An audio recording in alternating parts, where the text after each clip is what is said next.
मैं व्यवस्था को लोप करने आया हूं। मैं यहां व्यवस्था का खात्मा नहीं करने आया हूं, लोप करने नहीं, परंतु उसे पूरा करने आया हूं। और फिर उन्होंने वहां उपस्थित धार्मिक लोगों के समूह को यह उपदेश देना शुरू किया जिन्हें लगता था कि वो व्यवस्था को पालते हैं। व्यवस्था का उद्देश्य था मनुष्य को उस बिंदु तक लाना जहां से महसूस करे कि उन्हें मुक्तिदाता चाहिए। और यीशु ने कहा, तुम सुन चुके हो कि कहा गया कि वे विचार न करना।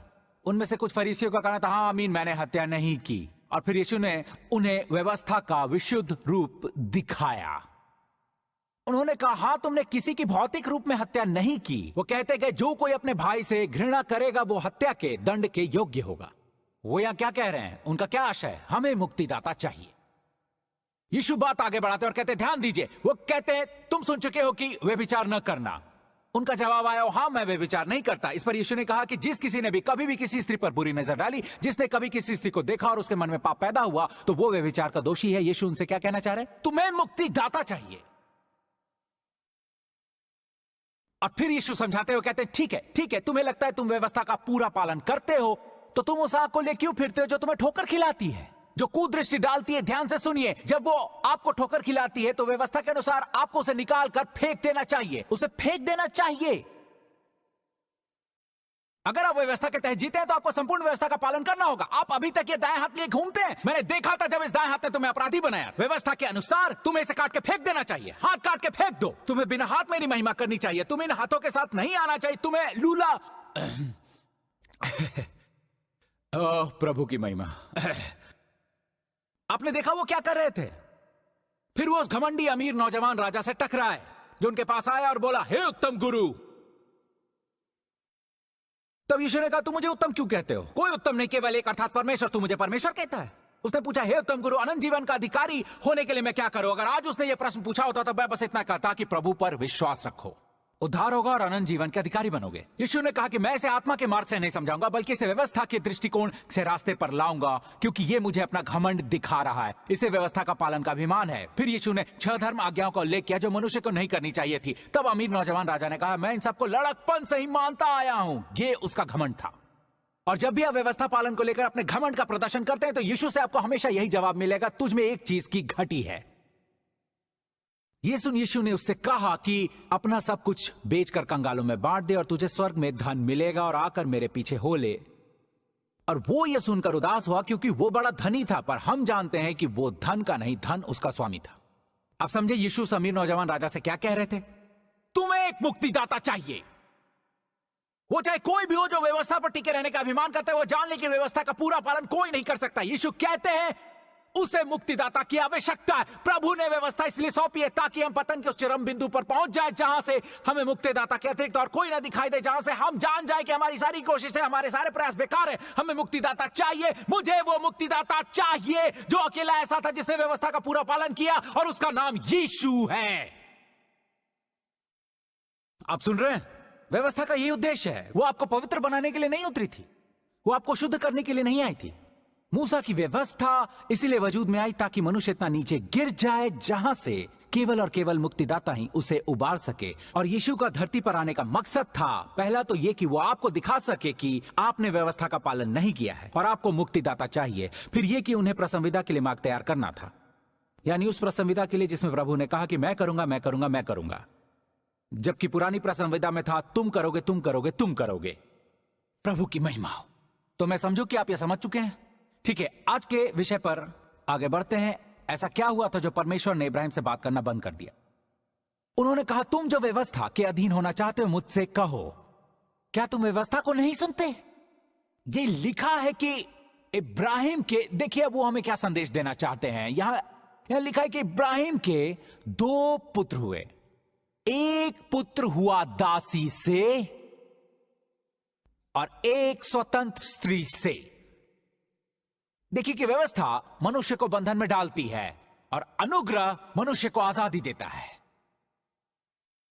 परंतु जो दासी से पैदा हुआ वो शारीरिक रीति से जन्मा।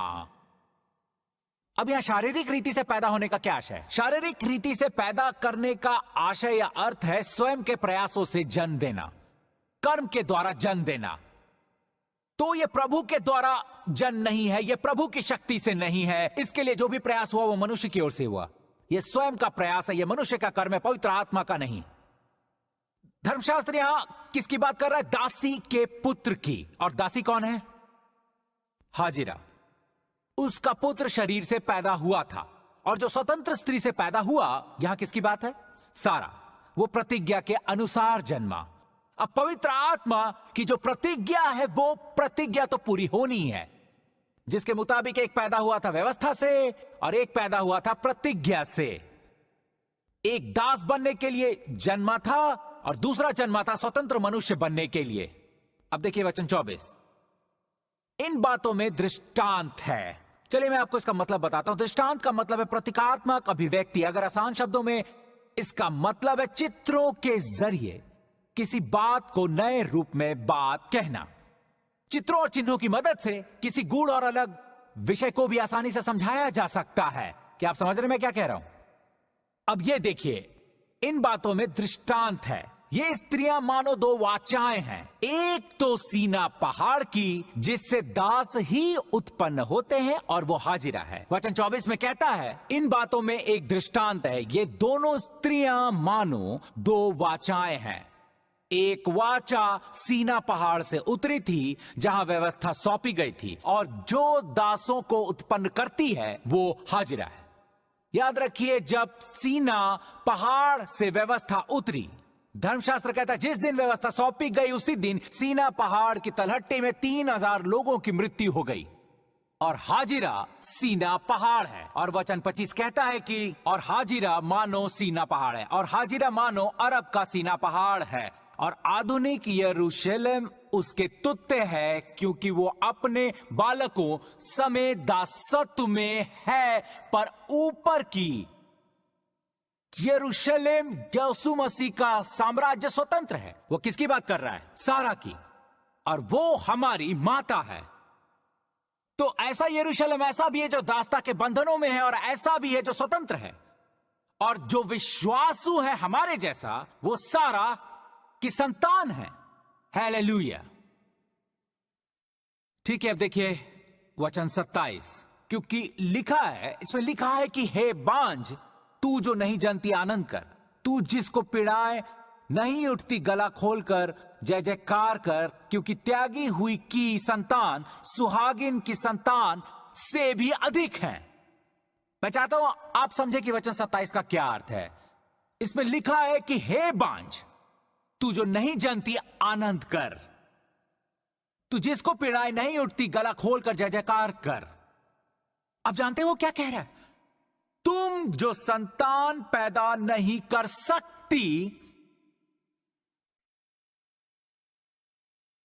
आनंद मनाओ, क्योंकि तुम उस रीति से संतान पैदा करोगी जो प्राकृतिक तरीके से संभव नहीं है। तुम अलौकिक ढंग से संतान पैदा करोगी। आपने सुना मैंने क्या कहा? उन्होंने बांझ से कहा, क्योंकि तेरी संतानें उनसे भी अधिक होंगी जो सुहागिनें हैं। तुम अलौकिक रीति से जनोगी।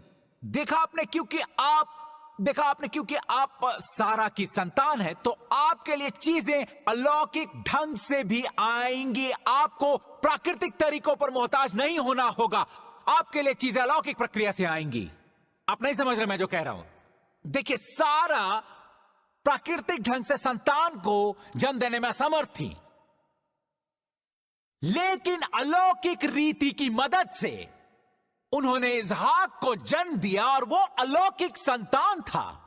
और हम बंदनी की संतान नहीं है, हम स्वतंत्र स्त्री की संतान है। मतलब अपने जीवन में अलौकिक घटनाओं के लिए तैयार रहे, और आपके सब काम अलौकिक रीति से बनते चले जाएंगे।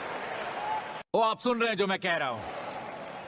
हम सभी चमत्कार की संतान हैं। ईश्वर की महिमा हो। हम सभी प्रतिज्ञा की संतान हैं। हम पवित्र आत्मा की संतान हैं। पवित्र आत्मा हमारी मार्गदर्शक है, व्यवस्था नहीं। हम व्यवस्था के पीछे नहीं चलते, हम पवित्र आत्मा के पीछे चलते हैं। कई ऐसी चीजें हैं जिन्हें मनुष्य प्राकृतिक ढंग से पाने के लिए बहुत मेहनत करता है। आपको इस ढंग से कुछ पाने की आवश्यकता ही नहीं है। हला शाला बला खरा शका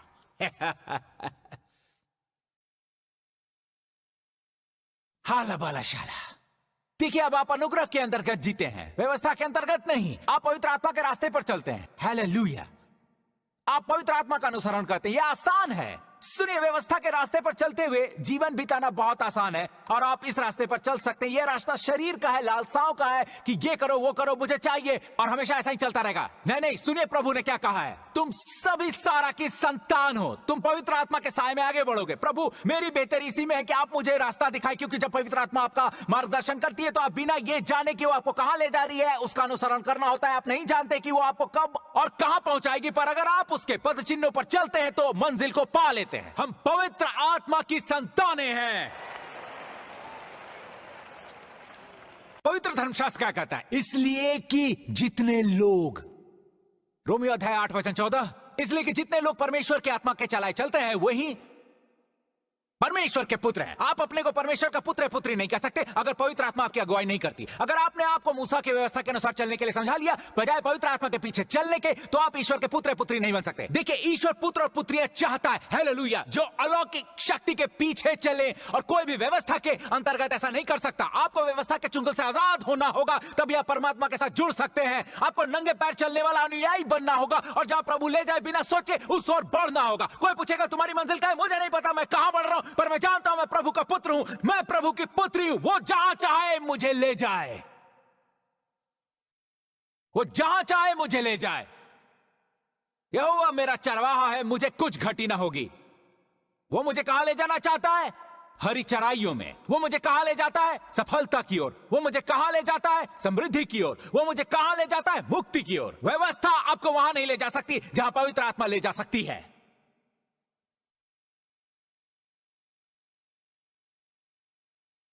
प्रभु आपकी अगुवाई करना चाहते हैं, प्रभु आपसे रोज बात करना चाहते हैं, लेकिन परमेश्वर ने लगातार 13 सालों तक इब्राहिम से बात नहीं की, क्योंकि उसके घर में व्यवस्था का वास था।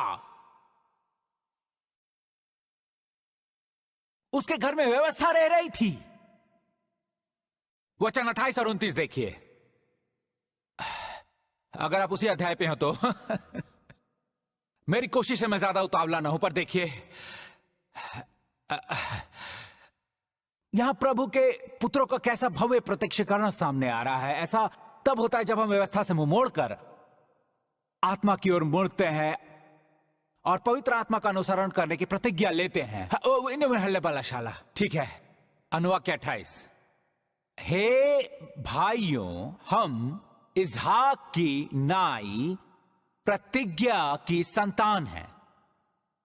हे भाइयों, हम इसहाक की नाई प्रतिज्ञा की संतान हैं। लेकिन यह प्रतिज्ञा कैसी थी? यह प्रतिज्ञा पवित्र आत्मा की प्रतिज्ञा थी। हम प्रतिज्ञा की संतान हैं, हम पवित्र आत्मा की संतान हैं। Hallelujah, hallelujah. और जैसा उस समय शरीर के अनुसार जन्मा हुआ, वो जो शारीरिक प्रयासों से जन्मा था, यानी शरीर से, आत्मा के अनुसार जन्मे हुए को सताता था, और आज तक भी यही सिलसिला चला आ रहा है। वो जो शरीर से जन्मा था, जो मानवीय प्रयासों का परिणाम था, जो काम से जन्मा था, वो पवित्र आत्मा से, प्रतिज्ञा से जन्मे हुए को सताता था। वो जो व्यवस्था का उपदेश देता, वो अनुग्रह का उपदेश देने वाले को सताता था। लेकिन अनुग्रह का उपदेश देने वाला व्यवस्था के अनुयायी को कभी तंग नहीं करता, क्योंकि जो अनुग्रह के अधीन होते हैं, अनुग्रह उन्हें दयाशील बनाता है। देखिए, मेरे दुश्मन हो सकते हैं, लेकिन मैं किसी का दुश्मन नहीं हूं। व्यवस्था शरीर को खींचती है और शरीर व्यवस्था की संगत चाहता है। शरीर जो वश में हो वो करना चाहता है। व्यवस्था शरीर को काम सौंपती है, लेकिन अनुग्रह केवल पवित्र आत्मा से बात करता है। व्यवस्था स्वयं से बात करती है, आपके प्रयासों से बात करती है, लेकिन अनुग्रह केवल आपकी आत्मा से बात करता है। क्या आप सभी समझ रहे हैं मैं क्या कह रहा हूं? अब देखिए, हाजिरा को निकाल बाहर करने पर क्या होता है? देखिए वचन 30, परंतु पवित्र शास्त्र क्या कहता है? दासी और उसके पुत्र को निकाल दे, क्योंकि दासी का पुत्र, ओ देखिए देवी सज्जनों, देखिए क्या लिखा है, स्वतंत्र स्त्री के पुत्र के साथ उत्तराधिकारी नहीं होगा। क्या आपने सुना धर्मशास्त्र ने क्या कहा? घालमेल, आप इश्माइल और इसहाक को एक साथ नहीं मिला सकते, ना उनके साथ एक वारिस होने की उम्मीद कर सकते हैं। इसमें लिखा है इसहाक को उनका उत्तराधिकार नहीं मिलने वाला जब तक कि वो बंदनी और उसकी संतान को बाहर नहीं निकाल देता। आप समझे क्या कहा गया? आपको तब तक आपका हक नहीं मिलेगा जब तक आप व्यवस्था को उठाकर घर से बाहर नहीं फेंक देते, उसे नाता नहीं तोड़ लेते। उठिए और उसे घर से निकाल दीजिए और पवित्र आत्मा के शपथ ग्रहण कीजिए। तो जब आप हाजिरा को घर से निकाल देते हैं तो इसका मतलब है आप शारीरिक प्रयासों से भी पीछा छुड़ा रहे हैं। जोर से कहिए, मुझे अपने प्रयासों पर विश्वास नहीं है। फिर से कहिए, मुझे अपने प्रयासों पर विश्वास नहीं है।